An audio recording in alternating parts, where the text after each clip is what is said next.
Hi everyone! I'm in front of a vineyard, surprise, surprise, and the hilltop town that you see up there is Montalcino. So this is famous land for the production of Brunello and Montalcino, one of Italy's most famous wines and most expensive. But the village itself is also really interesting, and today I'm meeting up with Laura, who has spent many years here and is actually coming out with a book about Montalcino, the life here, the history, some of the wine. So I very much recommend you check it out. But yeah, now I'm gonna head up the hill and meet with Laura. To get to Montalcino, you really need a car. If you're staying in Florence and want to visit the wineries, do consider signing up for a tour with Grape Tours.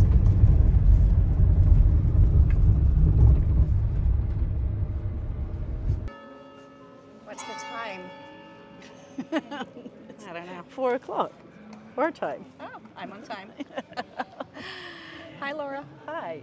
Do you identify as Laura or Laura by It now? depends. Okay. It depends. I use both.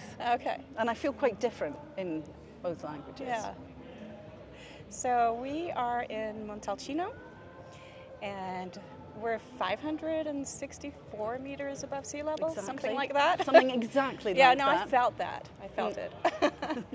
And Laura, you have been in Italy a very long time. I think you beat me by 1 or 2 years, actually. I moved in 95, so I don't know. 96 for me. There we are. Yeah. The lifers at this point. Exactly. And we're in Montalcino because you used to live here? Yeah, I moved first here in 95 and I lived here until 2015. And I now live in Siena, which is just under an hour away. Yeah, moved to the capital. And you have written a book that I just read the other day, so it's really vivid in my mind. I loved it. Can we see it? You certainly can. This is an en primeur copy. It's being released very soon. Awesome. And it's all about Montalcino, your life, wine, history, culture. Like, it's a big mix, and it's really interesting because it's alphabetically in like themes, basically. Yes. Well, I was looking for a way to close a chapter. I'd lived in Montalcino for such a long time, and I'd been working here until the end of, summer 22.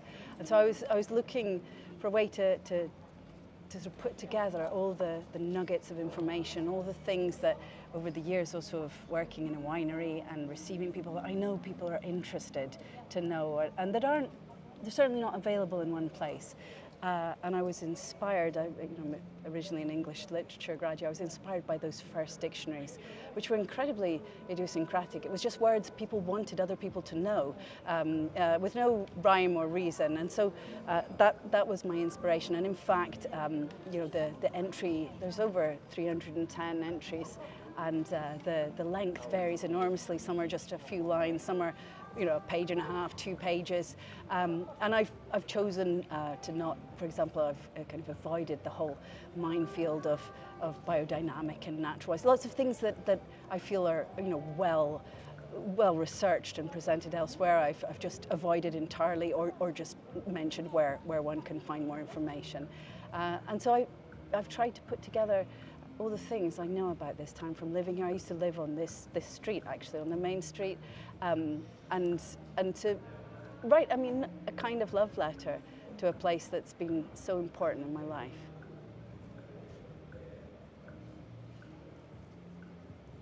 So what do you say if we take a little walk around Montalcino and you show us some of your favorite highlights? I'd love that. Okay. I'd love that. So this is what's known in Montalcino as Giangastone. It's a sculpture that was made in 1564 by an artist from Montalcino called Giovanni Berti. And it was made to celebrate the arrival of Cosimo I, the first Grand Duke of Tuscany, to Montalcino. And he never actually came, but nevertheless there was a massive celebration, choirs of children singing, you name it. And it used to be underneath the arches in the Capellone. But it got moved around the unification of Italy, and it's been put in this, what I think is probably the worst placing of a statue in the history of civic decisions. During the summer, children are like playing football off him. There's no sign, you have no idea. And if you go online, it says this is Giangastone. And the strange thing is that Giangastone wasn't Cosimo I. Giangastone was a Medici 150 years later, whose name was Giangastone, and he was like a very famous, debauched and dreadful individual. And so, to me, this is a kind of many of the things I love about Montalcino, the fact that everybody gets nicknames, nobody gets too much respect. And this to me is the epitome of that. We have a Medici who's been misnamed by his, and given almost a rude name, and the joke's gone on for so long that nobody even remembers the reasoning behind it. Montalcino's divided into quarters, and there's an archery competition. It's extremely heartfelt, and it took place this weekend, despite the incredible heat. A huge number of the town dressed up in velvet and chainmail and looking solemn, and the quartiere that won are allowed to display their flag, so it's Travaglio, the red and yellow. Don't know if you saw him here. So this is known as the Capellone. Everything in Montalcino has another name or a nickname, rarely the same as what's on signs. But this is an entry in my dictionary, Temperine Fedele, who saved the life of Ernest Hemingway, the Nobel Prize winner. And it's a rather amazing story because it took a kind of great teamwork between Italian and American academics, and it was only discovered about 100 years afterwards who he was, and it turned out it was this young, brave man from here. So I was delighted, after years of anonymity, to give him his name in my book. So this is what is known as a loggia, right? Yes. And it used to be open on both sides. And in fact, there's much talk of opening on both sides. But actually, the Montalcinese begged to close it down in the 50s because it was so windy. It was like a wind tunnel. But who knows if things will have changed in the meantime. I don't know if you've been here because it's relatively new. So this is known as La Faccio. And from here you can see the amazing views from Montalcino. So that's very sort of religious-looking building is actually the hospital. Oh. Yeah. Which was a functioning hospital until the mid-80s. It still is a hospital. There's a kind of A&E section and so on, but there isn't a maternity ward. You can't get x-rays there. It's a sort of limited, hobbled in its functions. But until the early 90s, actually, children were born here and they had their own codice fiscale, so it was a big deal to be born in Montalcino.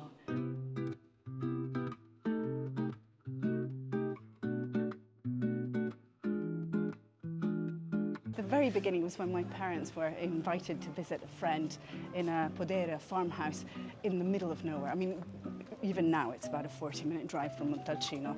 And provided they brought their own cutlery and an airbed. And so they came and they fell in love with the area, they fell in love with each other, and they ended up, a year later, buying an extremely small house in an extremely small village, so not a super villa, but a home. And so as a result, I spent all of my summer holidays here. And so if you'd asked me when I was 8 where I wanted to live, I'd have said Montalcino. Oh, cute. So the beginnings of my love for Montalcino are right back at the beginnings of my own life. But I moved here just after graduating, literally weeks after graduating. Yeah, somebody took your wisdom teeth out. Yeah, I read that. So it was a very symbolic thing. Yeah, so while I was still a student, I had all my wisdom teeth removed, and then a week later, I was in Italy looking for work. Awesome. This is what we call in Montalcino the Vecchio Comune, the Palazzo Pubblico, and every year since 1992, some celebrity or artist, sporting figure has been commissioned to design a tile to commemorate the vintage of Brunello. So until relatively recently, until 2021, every vintage was given a star rating. So, you know, they're kind of, to me, they're rather wonderful to look at because they give you an inkling of the time. So this, and for you example, remember when they were put in, right? yes, well, it's a massive thing. Yeah. During the show of Benvenuto Brunello, when the new vintage is introduced, and you know, first there's the haul, and then there's the mystery: who will it be? How many stars? And then it's over. The star bit is finished because the system is finally, I would say, under review. It was never very helpful, I think, for producers, or in any way representative of the extremely complicated terroir and geology of Montalcino. So, you know, it certainly kind of averaged out all the things, you know, the human differences and also the territory differences. But I think they're still going to continue to commission them. So we have, let me see. This is obviously Oliviero Toscani, famous for his Benetton campaigns, instantly recognizable for anybody in the mid-90s. This one perhaps is a fun one. It was designed by a Japanese duo who did The Drops of God. I don't know if you've caught it recently on Apple, but it's a manga about a wine journey. And in fact, they mentioned a Brunello in this year, so that's why they were called in. We have fashion people, so there's Missoni, Ferragamo, Prada, Cavalli, and then this is Chef Carlo Cracco, and he's famous for crispy eggs. And this was, of course, a year where everybody wanted to support the restaurant industry. We were coming out of the pandemic.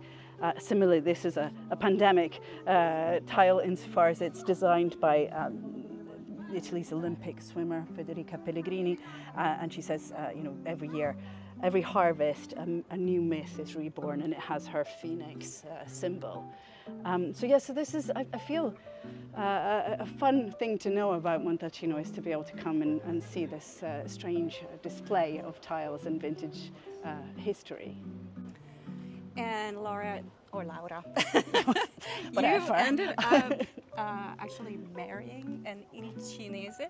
Well, he would be at pains to point out that he's not an Il Cinese because he's from Sant'Angelo in Colle. Oh. And you know, probably having the same sort of experience as I do, what this means. So he lives all of 8 minutes drive from Montalcino, but he is not from Montalcino. In fact, he doesn't belong to a quartiere.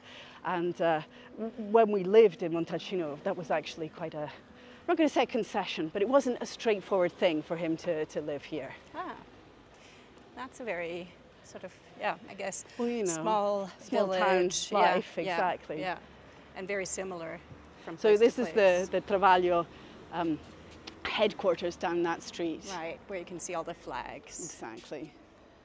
And here we have an amazing ice cream shop called Why Not, which is, perhaps we should go there. And the answer is, why not? Yeah, exactly. Why not indeed? We got gelato. We couldn't resist. Why not? Montalcino is at 564 meters of sea level, but it's full of hills. In fact, all the grannies here have you know, calves like football players from wandering around these streets. Yeah. So this, right now we're in the Borghetto, which is the red and white quarter. So this is the fortress of Montalcino, La Fortezza, the oldest public wine shop in the world, actually. It was built in 1361 as part of, so Montalcino was a really important strategic bastion, and it sort of split sides over the centuries from Siena to Florence. So up until 1360, it was against Siena, and then it became with Siena against Florence. I hope I've got that right. Or the other way around. So here we have you can see the sign of Siena, La Balsana, which is this black and white crest. And there was a siege here in 1553, the Assedio, which is very important to Montalcino's sense of who they are. And they withstood the Florentine and Imperial forces for 3 months and danced around on the ramparts, you know, showing, they put wine on their cheeks to show what good health they were. And, you know, for some reason I've imagined they spent a lot of time flashing the soldiers, but perhaps that's just me. But I have read accounts of the time that talk about the Montalcino women mocking the soldiers on the outside of the gate.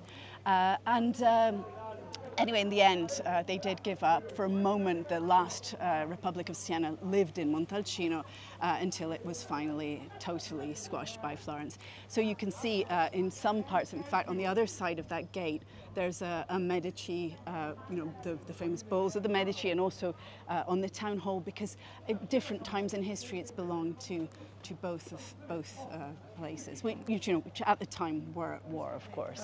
Yeah, so in the summer, there's an amazing festival here, Jazz and Wine, which some really great names playing in here. You can walk around the ramparts if you go through the Enoteca, and on a clear day, it's just an amazing way to see the area. Public toilet, guys. Yeah. Yes, exactly. With the best signage. Did you see? Where's it gone? Here. Oh, yes, very cute.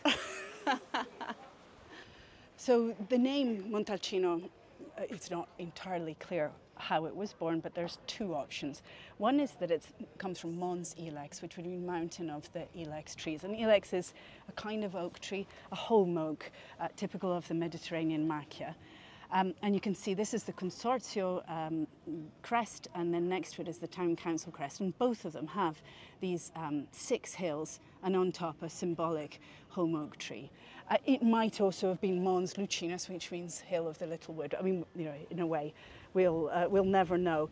The 6 mountains may or may not have been the 6 Sienese families that came to live here, after which the town gates are called. But the Leccio is really important to Montalcino because it's the town symbol, the town tree.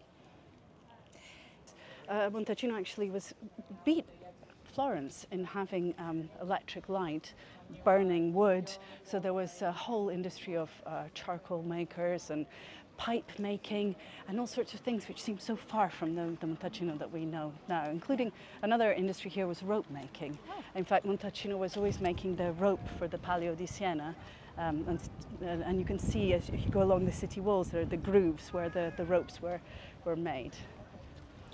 And it's really nice how, at least I think so, today it's totally super famous in Italy and the world for wine, but it's still not let's say, overpopulated in terms of vineyards. There's still lots of forest and other... I think it's something that always surprises people who come here. Because if you've visited Piedmont or France or California, you have this sense that a famous winemaking area will be just a sort of prickling pincushion of vineyards. But Montalcino, a huge part of the land is not under vine, and nor will it ever be. Because it's protected, right? It's protected. Yes. Yeah. Ciao Lucati. Buonasera. Buonasera. Guess you know most people here. Yeah, inevitably, and it's. I'm kind of compiling already. I know all the words I haven't defined that I need to add. So if there is ever a second edition, I'm going to be putting in S for salutare, which is an absolutely vital part of small town life. Ciao, buongiorno. Ciao. Because basically you can be Mother Teresa, but if you don't say hello, that's the end of your life in terms of integration. And similarly, you can behave terribly, but if you always say hello, that will in some way remedy the situation. This is Montalcino's gin, Il Ginus. And there's an entry about that. Yeah, but there is, because I think it's just, I'm always very impressed when people manage to diversify away from the world of wine. And so these are 2 local people who've created this thing, and the aromatics. Is that the right word for gin? Is there a special? The botanicals. The botanicals are all Montalcino smells. Yeah. Cypress and wild asparagus and you name it. So if you drive into Montalcino from the Buonconvento side, well, actually, there's a sign that says all the things Montalcino is famous for. It's a Città dell'olio, so extra virgin olive oil, Città del miele, honey, Città del vino, wine obviously, but also of organic produce. And Montalcino has Italy famous honey week in September, and it's one of the things that some producers still do is make honey.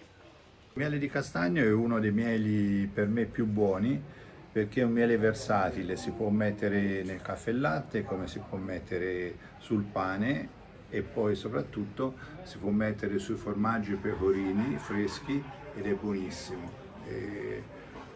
Cioè è uno dei mieli più versatili e noi lo facciamo portando 50 alveari sul Monte Amiata, sopra Seggiano, tra Seggiano, la Pescina, quella zona su. E questo è un miele che facciamo tutti gli anni, per noi è un miele, anche se in Italia è un miele abbastanza raro, per noi è normale perché abbiamo questa fortuna di avere il Monte Amiata che da 1400 metri in poi sono tutti castagni. Bello. Ed è un miele molto scuro. È sempre così, è un miele molto scuro. E non si solidifica. E poi rimane liquido, anche quello è una buona prerogativa perché si spalma meglio, si distribuisce meglio. E sulla dolcezza è uno dei meno dolci, è uno giusto? dei meno dolci, sì. Sì. Quello più dolce è l'acacia. Sì, sì. Ottimo. Sì.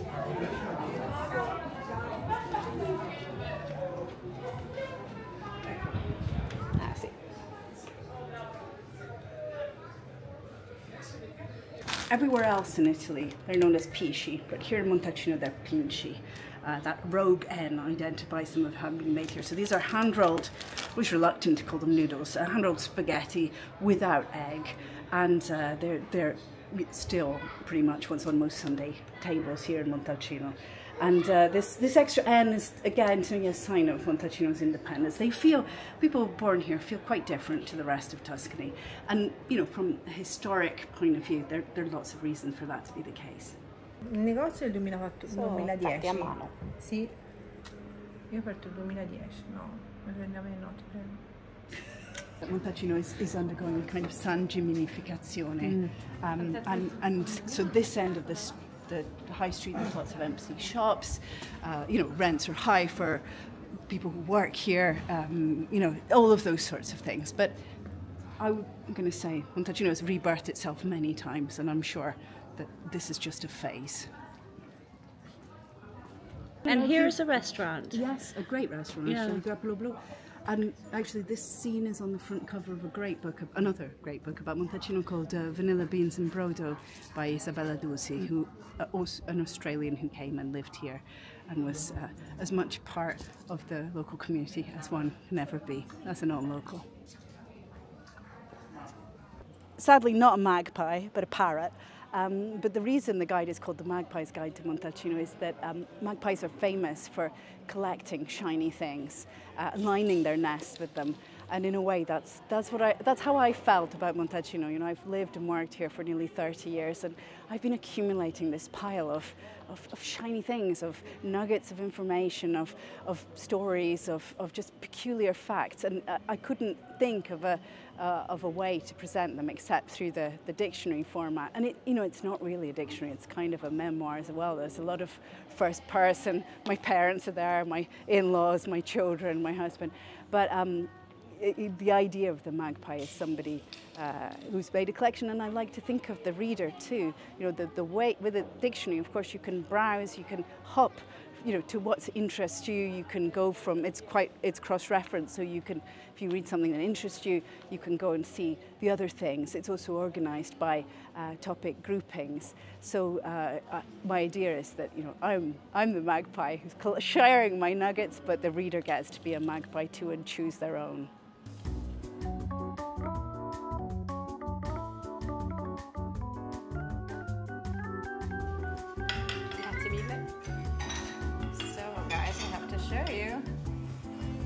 You can't just drink in the middle of the afternoon, you have to eat. Yeah, they founded this bar in 1888, and 1888 is actually the year of the first ever Brunello, the Riserva 88, which to me interesting that the first Brunello was actually a Riserva. I mean, I've been very brief about this in the book because there's some wonderful books just about the Biondi Santi family, but they competed in various agricultural fairs. they were experimenting with Sangiovese in purezza, so 100% Sangiovese, and they came up with the name Brunello, and they were making wines already, 140 years ago, and they were joined by other Montalcino producers, most notably the Cinelli Colombini, the Barbi family, and also the Padilettis and Costantis. And when Brunello became a DOC, prior to becoming a DOCG in the 60s, there were 25 producers who signed the paperwork to protect Montalcino and to create the denomination. Montalcino in the 80s was a completely different place to now. It was actually a deprived area receiving tax relief. There'd been a huge exodus of people in the 70s. Basically, since the Middle Ages, it had been on a pilgrim route. It had had all sorts of interesting tax advantages, under the Medicis and so on. And so, there was a thriving cultural community here. People from Montalcino felt that they were kind of, first in all sorts of things, whether it was the electric light or, the first school in Italy to offer a full day at school. There was a TV program, a Rai, Servizio Rai, on the Montalcino school decision. So, there was a lot of hopefulness, but then the Autostrada del Sole motorway was constructed that just siphoned off all the traffic, and Montalcino was suddenly left, on the road to nowhere, and the results for the town were catastrophic. This coincided with the end of the Bosco industry because of the rise of other power sources, so electricity and so on, and so suddenly Montalcino found itself without the woods as a source of income, and with no kind of obvious way forward. So there's a kind of whole missing generation. My husband's elder sister and all her friends, there was no work for them here. There was nothing, and it seems impossible now because Montalcino is a pocket, I would say, of what we'd say in Italian benessere, of well-being, and there. If you know how to drive a certain kind of tractor, you could probably change winery, every 2 weeks if you really wanted to. We have huge issues about accommodation. People are always looking for staff in the service, industries and so on. But in the 80s, that wasn't the case, and the value of land was not high. And now it is. Well, now it is. Yeah, the official statistic from 92 to 2022 is a rise of 1,962%. That's amazing. It is incredible, isn't it? I mean, I'm sure there's something else that's had that kind of, increase over time, but I've yet to discover it. And so suddenly, Montalcino found itself in this new position of making a wine that was, I would say, quite quickly becoming recognised as one of the best Italian wines. And in this, I'd like to say, obviously, I consider myself from Montalcino, so I'm going to say the best, one of the best, up there with Barolo. Of course, Italy has a huge and varied, enormous variety of wines and really interesting vitigni. Sangiovese is actually the most common grape. What's rare is having to do it at 100%. And what's special about Montalcino is just the soil and the way that the geology was formed here, which, this is an incredible simplification, but basically the sea came in kind of 3 different historical periods and churned up the soil. So a lot of minerals and so on that should be deep are actually on top. And you probably heard of the whale in the vineyard. I did. I've never gone to see. No, oh God! When I finally Brunello, right? Brunello, yeah, an original name, of course.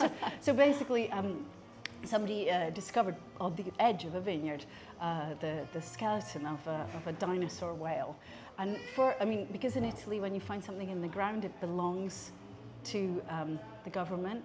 This is not true in Britain. I don't know what it's like in Denmark, but in Britain, it's finders keepers, especially if it's your land, but not in Italy. So for a long time, there was a huge debate about who would restore her and whether she could be displayed and who would pay for it. And it was really frustrating for all of us who wanted to see this proof of what we all know, that Montalcino was kind of peeking out of a sea, and clearly she was swimming around with people. They've since found prehistoric dolphins in other parts of Montalcino. So cool. But anyway, they finally did display her, and in cleaning, they discovered that along her back there were all these sort of nasty shark bites. So I'd always imagined she'd just sort of beached herself, you know, into being a fossil, but in fact she'd been, you know, savaged to death. So anyway, Brunello is 9 meters long, you know, 4 million years old. It's an amazing thing, and often visible at the Banfi property. Oh, very cool. Yeah. And we're drinking a Banfi Rosso today. We are indeed. And Banfi was one of the, let's say, families that came in. Well, it's not the name of the family. What's the name of the family? The Mariani family. Mariani family. Yeah. From America, right? And they were in the wine business, and they came in, they bought Poggio alla Mura, and then they really put Montalcino on the map by expanding the commercial interests, let's say. And doing an enormous amount of research as well. So they've done a lot of research on clonal variation. They support a summer school in Sangiovese. I mean, they really, as well as sponsoring the jazz festival I mentioned, they've given back a lot to the community. And there's, it's rare to find a Montalcino family that doesn't have someone who has or is working with Banfi in some capacity. It's quite lovely. Here is the book that you guys should all be getting. It will be out in September, and you'll be able to order it with the publisher called? Yes, Constellations Press. Okay. So constellationspress.co.uk. Awesome. But there will be delivery to the US and to everywhere else. Fantastic. And of course, you'll be able to buy it in Montalcino at certain points around town. Very exciting news. We're about to have a bookshop opening after, 150 wine shops. It was a very, very exciting news. Yeah. So my book will be available at Jomo, Montalcino's newest business activity, which should be opening in mid-September. Fantastic. Excuse me. And so thank you so much, Laura. Oh, thank you. We will definitely put all the links once we have them in the video below. Hang around the channel for more information like this. If you like it, please give us a thumbs up, a like, and please subscribe to the channel. Grazie mille. Cheers. Salute. Salute. I like 5 o'clock wine. Yeah. Remains to be said how we like driving back, Exactly. ricocheting back. Oh.